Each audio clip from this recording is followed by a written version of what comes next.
G'day guys, and welcome back to the channel. Today I'm reviewing the game between Geelong and St Kilda, which was at Marvel Stadium on the Saturday night.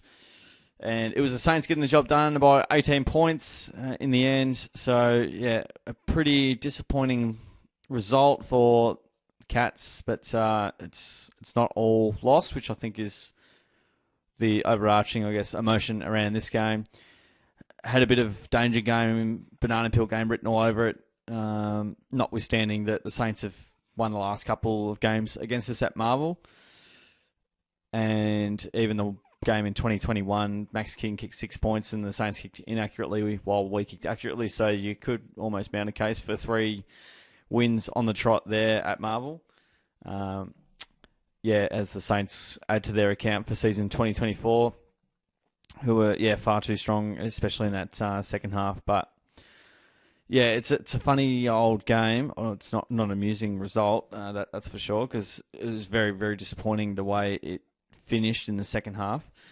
But yeah, I'll try and take a philosophical approach and not overreact to one single result, because if you do, then you have egg on your face a couple of weeks later.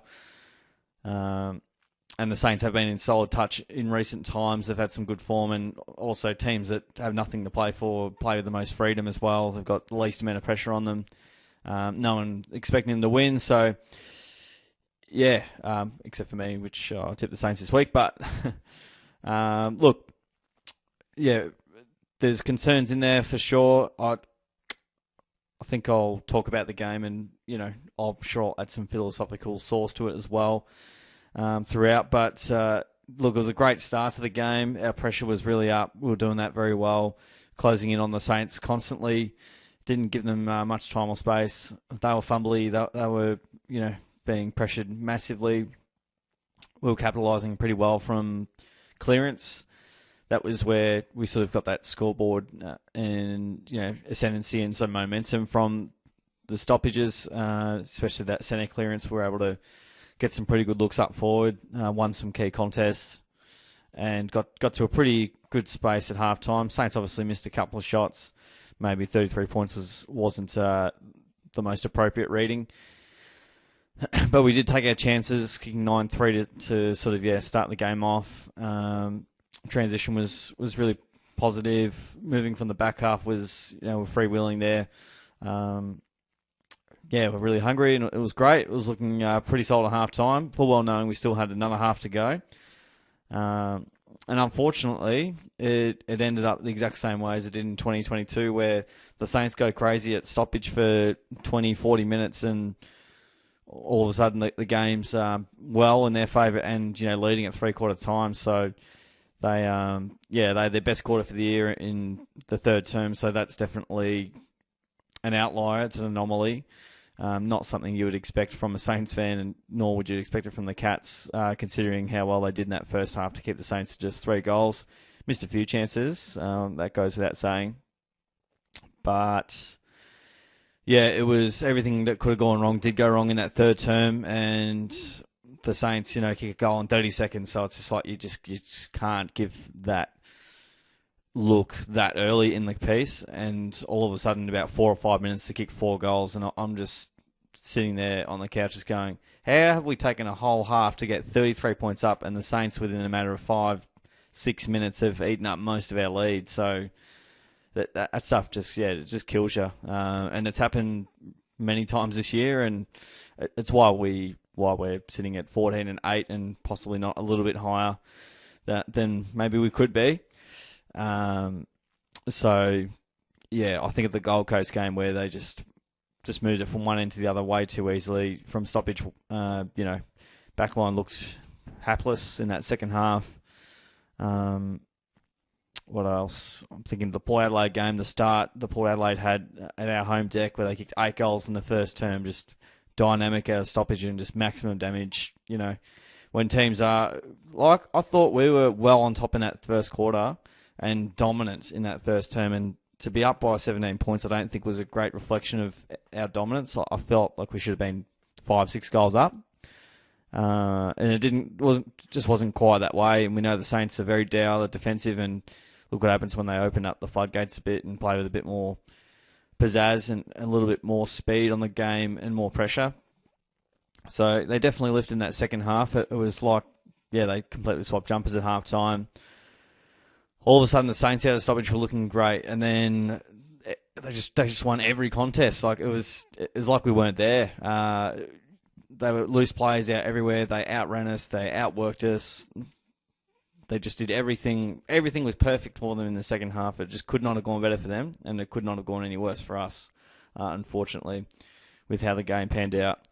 So they won contests, post-clearance contests. They just kept winning them. They just kept taking marks down the line. They escaped their D50 with ease all the time. They were able to go out to the open side. They go to the switch, and then all of a sudden, it's on uncontested marks, a couple of good contested marks and good plays from them. And then into an open forward line. Whenever we went into our forward line, there was 100 Saints players in the back line. So that's why we did find it hard to score early when we were on top and dominant. Got a little bit more going our way in that second term. But, it was just so easy the way in which it was done, and that's probably the most concerning thing from my perspective. And it's not the first time as well. And, this is how you go out in finals and out in straight sets is conceding, runs of goals really quickly. And in the Sydney game, it was 6 goals, 5, and I think they kicked 1 goal or barely had anything on the scoreboard to show for it. The Gold Coast game, the Port Adelaide game, there's probably a couple of other games as well that I might be missing. But it was a diabolical second half, I must say. And and it's not to say if we win this, we're guaranteed top 2.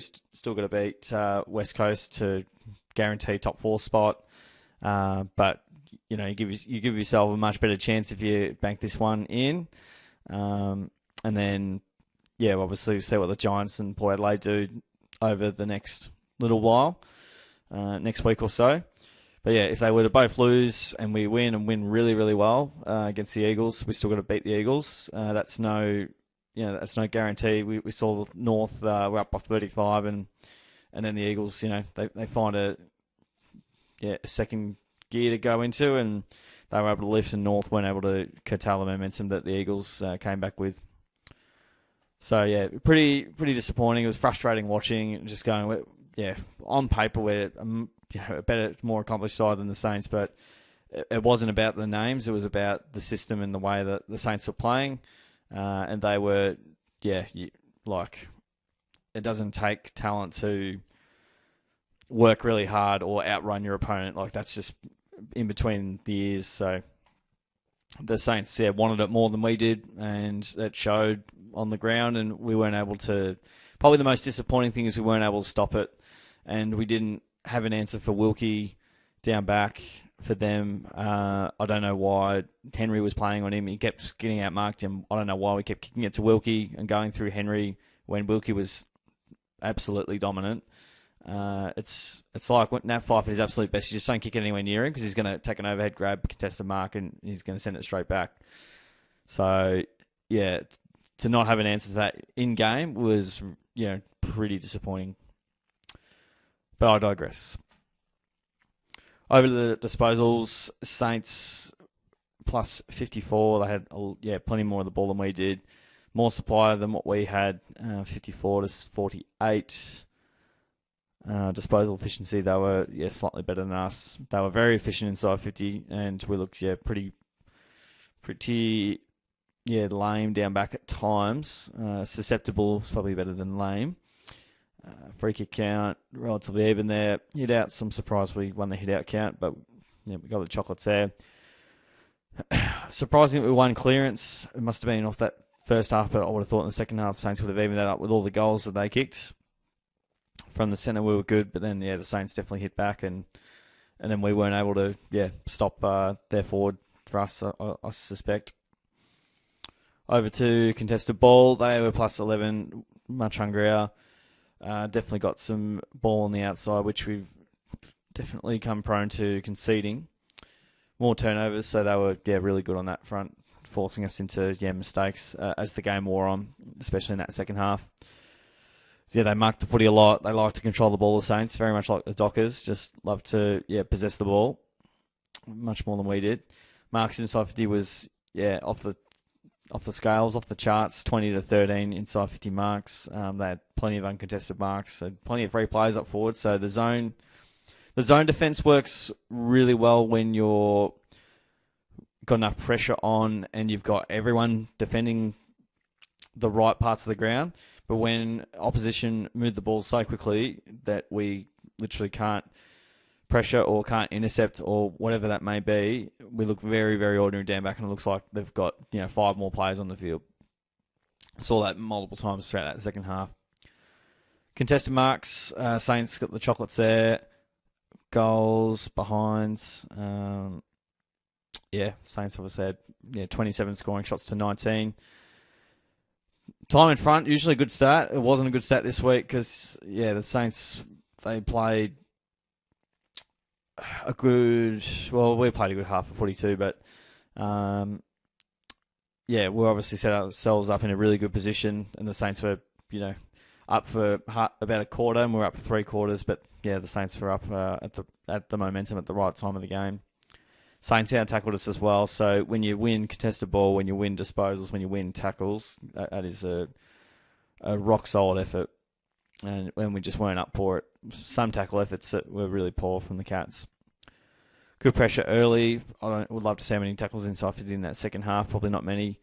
Plenty of running bounces. 2 different styles. One that control, one that wants a bit more chaos, and we weren't able to match the chaos. All right. Let's go into the votes. So what I'm going to do, rather than go through every single player, and not just because we lost, but more so rejigging the format, is to just do a bit of a one-liner on sort of players and how they went, rather than going through every single stat, or making highlights of any notable stats. I suspect I'll bring up. Still do the votes, of course, but just rejigging slightly. Over at Jackie Bowes, for the 3 votes, he had 31, 4 marks, 3 tackles, 4 clearances, and a goal assist. Almost 800 metres gained. I thought his game was really positive, and was probably there for all the 4 quarters, I felt. He was giving us some good run and drive through the midfield. He was kind of everywhere, which was nice to see. So I liked his game. Humphries, for the 2 votes, he had the 24, 7 marks, 2 tackles, a couple of clearances. Humphries, he had 19 in the first half. I don't know where he went in the second half, but he probably wasn't alone with a lot of teammates getting out of the game. But what we want to sort of celebrate here is his impact in the first half was sublime. He was intercept marking everything. He was negating everything going forward for the Saints. So, they were picking him off, and he was able to... Every time he got the ball, he'd hit a target. He's so clean. So I love the way Humphries goes about it. Given the 1 vote to Shawnee Manor, he had 2 goals, 21 disposals, 5 marks, tackle, 4 clearances, 400 metres gained. Really prominent performance again from Sean. He's been a really good sort of get for us, and he's kicking his 2 every week. 2 and 20 is a damn good effort. He works, works his backside off every week, so I love the way he went about it. Reece was solid in the ruck. He ended up with a goal on the 30 hitouts. Battled okay against Marshall. I think Marshall would take the points in the end. Reece was okay. It's not good to see Collar this far up in the tally as well. Obviously, this is just AFL fantasy, but you don't want your fullback near the top. It's a bit of a concern. But in terms of how Collar played, he was pretty positive. Took the 9 marks and was very steady down back. All considering, I don't think the talls absolutely tore us apart, but I think it was more the smalls that did the damage. Stewart was solid. Didn't get heavily involved. Makes a few turnovers and stuff. Didn't get into the game as well as he would have liked, but I'm sure he'll come good and be better for the run. Played a bit down back as well. Now I've got that one out. Jez was a bit quiet. Got involved a little bit.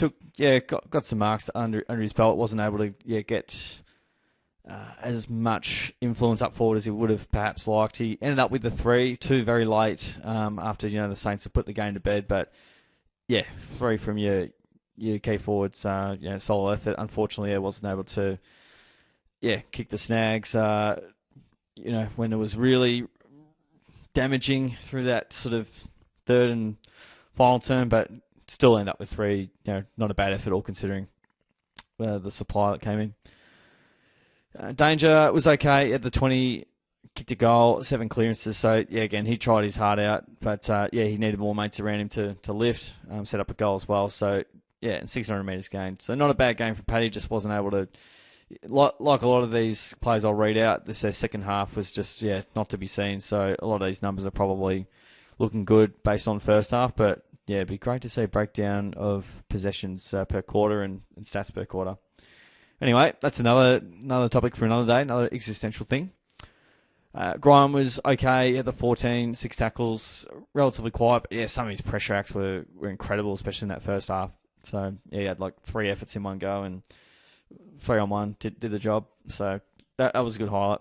Set up a goal as well. Maxi Holmes at the 22 touches, set up a goal. He needs to work on his tackling. I saw one with Marshall halfback. He just didn't get it done, and it was very frustrating. But look, can't understate his run and drive for us. Just needs to improve on that kicking and just stop blasting it and just lower the eyes a little bit. Otherwise, you're just playing into the hands of the Saints. But I like what he does. Zathri was okay for us. He had 15, a few marks, a few tackles. But it was a tough night down back for the Cats. So, I don't know exactly who he was on. So, I won't be able to comment too great on that. Dempsey ended up with a 20 and a goal and a goal assist. Really liked his game, actually. I thought, especially early, he was a real fire starter for us. Jack Henry, I definitely rated, especially early. He had the 6 marks. He was marking everything, clucking everything. A couple of contested marks in that. Back to some better footy for Jack. Sengel was pretty solid. He ended up with the 2 goals and one in that last quarter. 2 goal assists as well. So, just maximum damage up forward. What did we end up with? 14 goals, I think, for the match. So, Tice directly involved in 4 of those. Atkins was a bit off. He had the 17 for the game. Just didn't have the same impact. He might have been doing a bit of tagging, but just wasn't able to quite impact what we've come to sort of know. So I think he had a bit of a rest or was a bit injured, but back into it last week or so. Hopefully he comes good. Scratch had the 10 touches, kicked a goal, set up a goal. Would have been really nice if he nailed that second one, but he's looking dynamic, he's looking lively. I'm sure there's a couple of score involvements in there for Scratch as well. Ollie Henry kicked a goal with his 9 touches. Unfortunately, had a shocker because Wilkie took 15 marks and he was on him a lot of the times. I don't know if that was St Kilda making that happen or Geelong making that happen, but he was irrespective. He was uncompetitive in marking contests and did not make it difficult for Wilkie or the Saints defence at all. Blitz was quiet, ended up with the 10 disposals. Again, kind of like a few other players, just not like Atkins. No, they can bash and crash, but just when it was really needed in that second half was kind of gone missing. Close, very much in the same boat. Very lively in that first half. Set up a goal for us. Lots of pressure acts and stuff. But ultimately relatively quiet. Didn't get as much going that again we're used to seeing. Mitch Nevitt kicked a goal from nice mark, but other than that, was barely sighted, unfortunately, from 62% game time. Not quite up to it, and that's okay. Like, it might be in a couple of years' time, but he's not up to the rigours of AFL just yet. And look, he might be in a couple of years' time, but he's not right at the moment. He's not a best 22 or 23 player.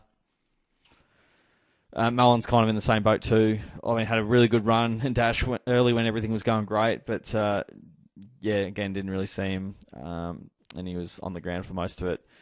And their Smalls did really well up forward, so it's hard to say that was a job well done. Rowan was very quiet. He ended up with a goal and he was subbed straight out after that. I think, yeah, him, even if he tagged Wilkie or did something to disrupt Wilkie, would have been great. And, you know, he was running a million miles an hour, but just, again, yeah, just wasn't all clicking, unfortunately. Mitchy Duncan was very quiet. He came on as a sub for that for most of that last quarter, sort of entered that third term.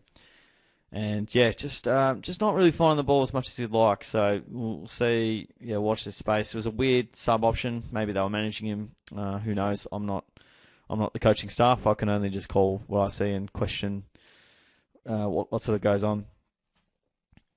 All right, let's have a look at next week, which is the final game of the home and away season. We've got West Coast at home in Geelong. I'll be there Saturday afternoon, 1:45. So hopefully no more banana peels for the home and away. Don't need any more of that.